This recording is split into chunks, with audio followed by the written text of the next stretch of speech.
नाम बड़े कृपा पात्र हैं जिन्होंने जीवन का लक्ष्य बना लिया है नाम। जैसे सुई में धागा डालो, इधर से निकालो, सर से निकल जाएगा, लेकिन एक गांठ मार दो फिर धागा नहीं निकलेगा। ऐसे ही हमारी श्वास प्रश्वास नष्ट हो रही है। राधा नाम की गांठ मारो हर श्वास में, सार्थक हो जाएगी, व्यर्थ नहीं जाएगी श्वास।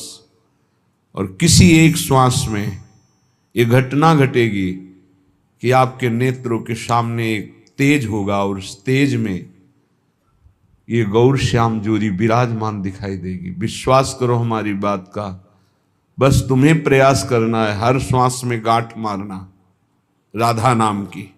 राधा राधा, हर श्वास आपकी सार्थक हो जाएगी। ये शोभा गा रहे हैं, सुन रहे हैं, पर जब नेत्रों में झलकेगी तो जो हृदय पे बीतता है वही जानता है। अपार आनंद की ऐसी उमगन, आनंद की ऐसी सुख वृत्ति जहां किंचन मात्र कोई भी आकांक्षा, कोई भी शोक मोह चिंता भय इनका प्रवेश ही नहीं है। इसीलिए बहुत कृपा हम आप सब पर है कि हमको मार्ग मिला, हमको समय दिया गया कि हम अपना कल्याण कर लें, हम भगवत प्राप्ति कर लें या प्रेम प्राप्त कर लें। अब चूके नहीं। सखी मोही श्याम गौर छवि भावे, ये कर सो कर मुख सो मुख जोरत, नयनन सो नयन मिलावे, अरस परस दो बतरस भीने, आनंद रस बरसावे, जुगल दंपति की बलि जाऊं सखीरी, नयन निरखी सुख पावे, अली माधुरी को जीवन धन, इन्हें सहचरी लाड़ लड़ावे, सखी मोही गौर श्याम छवि भावे।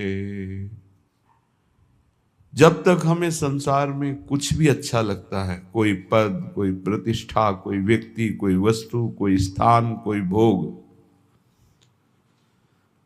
तब तक अभी युगल सरकार का रंग हृदय पे नहीं आया है। ये भूल मिटाने के लिए हमें मानव जन्म मिला है। यहां जो कुछ भी है इंद्रजाल है, माया का जादू है। ना पीछे कुछ टिका, ना आगे कुछ टिकेगा। बीच में जो टिका दिखाई दे रहा है वो भी नहीं टिक रहा। जैसे हम यमुना जी का दर्शन करते हैं तो जिस पर दृष्टि गई वो जल तो न जाने कहां निकल गया, पर हम कहते हैं हम वही जल देख रहे हैं, लेकिन वो जल जिस पर पहली दृष्टि गई वो तो प्रवाह में निकल गया। ऐसे ही काल के प्रवाह में हमारा प्रतिपल जीवन नाश को प्राप्त हो रहा है। भूल्यो भर मत मन अंध तय गंवारे, ए गंवार, ए अंधे, क्यों तू अपना समय इस भूल भुलैया में नष्ट कर रहा है? क्यों नष्ट कर रहा है? जन्म जन्म भटक फिरे, कियो मन भावे, अब हूं धर लाज शरम, छोड़ दे विकारे। ए मन, बहुत जन्म ये सब भोगा है, एक जन्म थोड़ा धर्म से चल लो। ये नहीं तुम्हारे को कहा जा रहा कि तुम भोग भोगो ही नहीं। यदि तुम्हें सर्वात्म भाव से भोग त्याग की सामर्थ्य नहीं प्राप्त है तो धर्म पूर्वक भोगों को भोगो, शास्त्र आज्ञा के अनुसार भोगों को भोगो, तो मुक्त हो जाओगे, पाप नहीं लगेगा। यदि मनमानी तो बहुत जन्म भोग चुके हो, ये कृपा करके मानव देह मिली, इसमें अपना उद्धार कर लो। अनंत जन्मों की पाप पुण्य की कमाई तुम्हारी जमा है, इसी जन्म में उसे भस्म कर सकते हो, और योनियों में नहीं। विश्वास कीजिए, बहुत कष्ट है अन्य योनियों में। आप अभी प्रमाद स्थिति में, इसलिए आपको दिखाई नहीं दे रहा। भगवान ने बहुत करुणा करके संस्कृति मांझ बरियाई के पायो मानुष देह वृथा कत डारत, संस्कृति के चक्र को, 84 लाख की योनियों के चक्र को रोककर मुझे निकाला और मानव दे दे। अब मानव देह में तो अपना कल्याण कर ले, फिर भी मैं भूल भुलैया में फंस गया, भोगों में फंस गया, अब तो छोड़ो। ये जो तुम सुख समझ रहे हो, भगवत ऋषिक जी महाराज अपनी वाणी जी में कह रहे हैं कि निद्रा, मैथुन, भखन, भय सहज सबहि शुद्धि होई, अनुभव भगवत भजन को भाग्यवान लहे कोई। खूब खाना, मनमानी भोजन करना, टांग पसार करके खूब 10 घंटे सोना, काम भोग आदि में खूब मन को नशा आदि करना, छल कपट करके रुपया पैसा कमा लेना, भोग सामग्री कर, ये तो हर जीव में ये पाया गया है। सब में मैथुन पाया गया, सब में आहार प्रियता पाई गई, सब में नींद प्रियता पाई गई, सबको अपना परिवार प्रिय लगता है, अपना बच्चा, अपना शरीर संबंधी।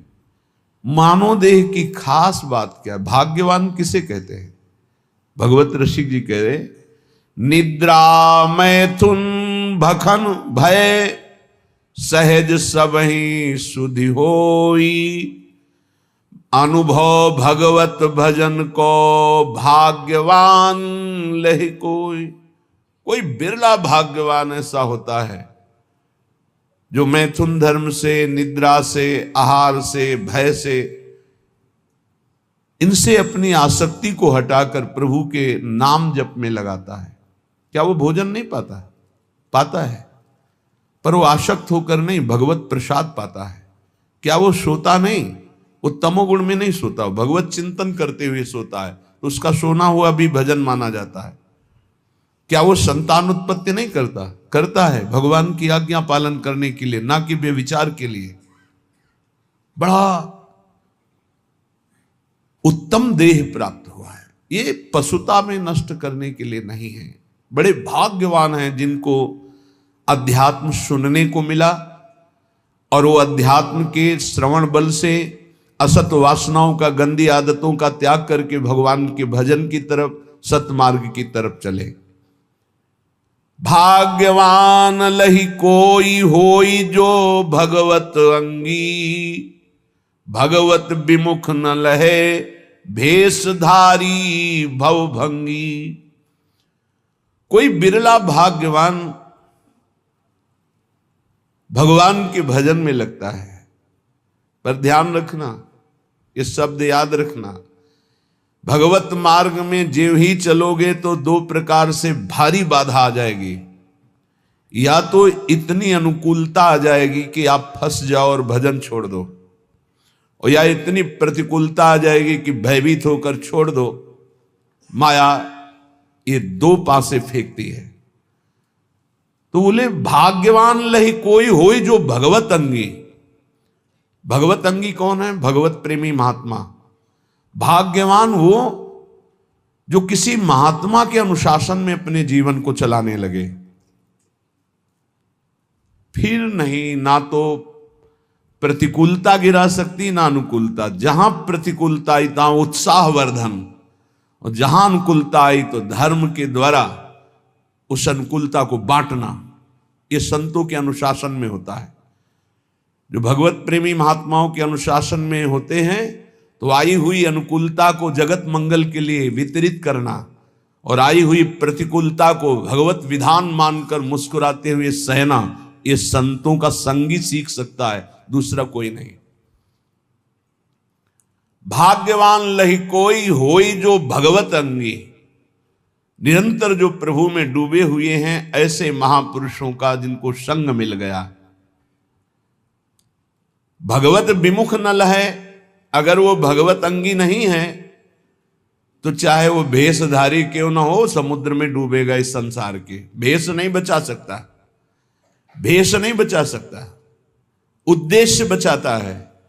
उद्देश्य जिसका भगवत भजन, भगवत प्राप्ति है, ऐसे भगवत अंगी महात्मा का संग हमारे उद्देश्य का परिवर्तन कर देता है। जो उद्देश्य भोगों में था, शरीर में था, नाशवान संसार में था, वो अविनाशी चिदानंद प्रभु में हो जाता है। ये दुर्लभ बात भगवत प्रेमी महात्माओं से मिलती है। इसीलिए तात स्वर्ग अपवर्ग सुख धरी तुलाए कंग, तूल न ताहि सकल मिली जो सुख लव सत्संग। एक क्षण मात्र के सत्संग से जीवन का जीवन परिवर्तन हो गया। भगवत रसिक बिलो की केली कुंजन के छिद्रा, सुरति रंग रंग मगे श्याम श्यामा तज निद्रा। आह, जब भगवत अंगी अर्थात भगवत प्रेमी महात्मा का संग मिल जाता है तो वो भगवत रसिक हो जाता है, प्रभु के रस में चित्त डूबने लगता है। वो रसिक जन अद्भुत आनंद प्राप्त करते हैं। क्या? निद्रा, मैथुन, आहार आदि का सुख तो ये पापी जन भी, संसार के पशु पक्षी भी भोग रहे हैं। दुर्लभ रस उनको प्राप्त होता है जो भगवत अंगी हो गए। भगवत प्रेमी महात्माओं के संग से भगवान के चरणारविंद की प्रियता, प्रियालाल के नाम रूप लीला धाम की प्रियता जागृत हुई। निरंतर भजन वृत्ति बढ़ी, हृदय के दिव्य नेत्र खुले। तो फिर क्या देख रहे? भगवत रसिक बिलो की केली कुंजन के छिद्रा, दिव्य निकुंज प्रकाशित है और कुंज निकुंज की लताओं के छिद्र में नेत्र लगा के प्रिया प्रीतम की रस केली का दर्शन कर रहे हैं। अद्भुत महासुख, इसके आगे कोई सुख नहीं है। त्रपित न मानत नैन कुंज रंध्र अवलोकितन, ये सुख कहत बने ना। ये वो प्रभु हैं जिनके श्री चरण भगवान शंकर के ध्यान में तो तांडव प्रकट हो जाता, अद्भुत आनंद का तांडव। मंदी कृत्य मुकुंद सुंदर पद द्वंद्वार विंदामल प्रेमानंद ममंद मिंदु तिलकाद उन्माद कंदम परम। इंदु तिलक भगवान, इंदु चंद्रमा का जो मुकुट धारण किए हुए भगवान चंद्रशेखर, उनके ध्यान में जब श्री लालजू के चरणारविंद प्रकट होते, उन्माद कंदम, प्रेमानंद का उन्माद छा जाता है। वो प्रभु और वो प्रिया जो रसमयी बातें कर रहे हैं, मुस्कुरा रहे हैं, खेल रहे हैं, वो उपासक कुंज छिद्रों से देख रहा। त्रपित न मानत नयन कुंज रंध अवलोकितन, यह सुख कहत बनैना। कैसे मिला? बोले ये जो कृपा हरिवंश की, हरिवंश कृपा प्रसाद से ऐसा अद्भुत सुख मिला। तो बोले भगवत रसिक बिलो की केली कुंजन के छिद्रा, सुरत रंग रंग मगे श्याम श्यामा तज निद्रा। पूर्ण रात भर रसमयी बातें, रसमयी चेष्टाएं वो सखियां देख देख कर निहाल हो रही हैं। ये भजन से प्राप्त होता है। यहां पहुंचने का मतलब खत्म, सृष्टि के चक्र से आप मुक्त हो गए। महाआनंद, दिव्य देह, दिव्य भाव, दिव्य महल, दिव्य इष्ट, दिव्य भोग, प्रिया प्रीतम का उच्छिष्टामृत भुक्त वैव। कैसा अद्भुत प्रेम सुख। वहां जाने की इच्छा करो, यहां ज्यादा दिन नहीं रुकना। भगवान ने भी अवतार लिया तो यहां शरीर का अंतर ध्यान लीला करनी पड़ी। तो तुम्हारा शरीर कैसे? तुम्हारा तो विनाशी है, वो तो संपूर्ण विनाशी स्वरूप से प्रकट हुए। सच्चिदानंद रूपाय विश्वोत्पत्त्यादि हेतवे तापत्रय विनाशाय श्री कृष्णाय वयम नुमः। जब उनको अपने दिव्य स्वरूप का अंतर ध्यान लीला करनी पड़ी तो तुम्हारा तो पार्थिव स्वरूप है, मिटिया मेट तो होगा ही, आज नहीं तो कल। तो तैयारी कर लो। कल एक भगत जी कह रहे थे डिप्रेशन में पहुंच गया हूं। क्यों भाई पहुंच गए? समस्याएं इतनी संसार की हो, जब मरने की बात आती तो जी घबरा रहा है।